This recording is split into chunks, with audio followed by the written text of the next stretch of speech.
first month of operation, we had 50 mattresses that we processed. Today, we process 3,000 mattresses a month.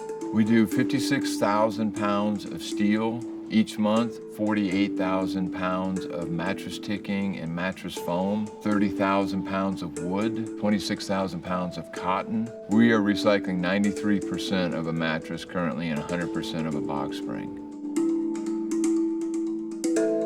Our communities don't believe that felons deserve opportunities to work because of their past transgressions.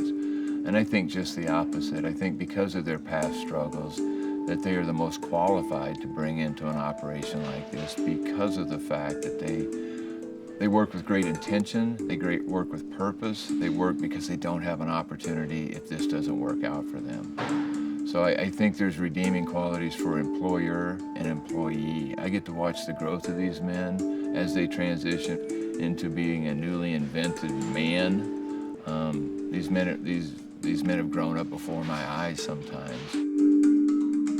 The hardest part for me was separating myself from my children. I had everything. I had a good job, I had a family, I had 2 beautiful daughters, and I chose to be selfish and I chose my drug addiction over everything good in my life. And I had that all taken away from me because of my selfishness and because of my addiction. I came to Springback to start my life over again. Success to me is making a difference. If at the end of my life I can look back and say that on some level, in some person's life, that I made a difference, I will consider my efforts successful. I could be doing it without disenfranchisement, I could do it with cheap, inexpensive labor force, but that wouldn't fill my cup. That wouldn't give me the satisfaction that I'm seeking. In my prior career, I was monetarily successful, but emotionally empty.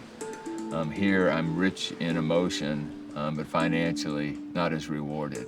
So my successes are tied to the success of my men, to their growth, to their development, to their abilities to support their families in a proper way, because these guys have been absent in their families' lives. They've been disconnected because they chose drugs and alcohol over family members. So for me to be able to say that I made a difference in these men's lives and reconnecting them back to their communities, back to their families, I would consider that to be a success. I enjoy coming into work at 5 in the morning and turning on the radio and singing to the top of my lungs, smashing a forklift into steel, cutting open a mattress, ripping it apart, and know that I'm doing the right thing. To grow in that confidence, to know that I can be there for my daughters and my son, that I can be a strong parent for them, and it has given me that new hope and new sense of the future that I have to share with them.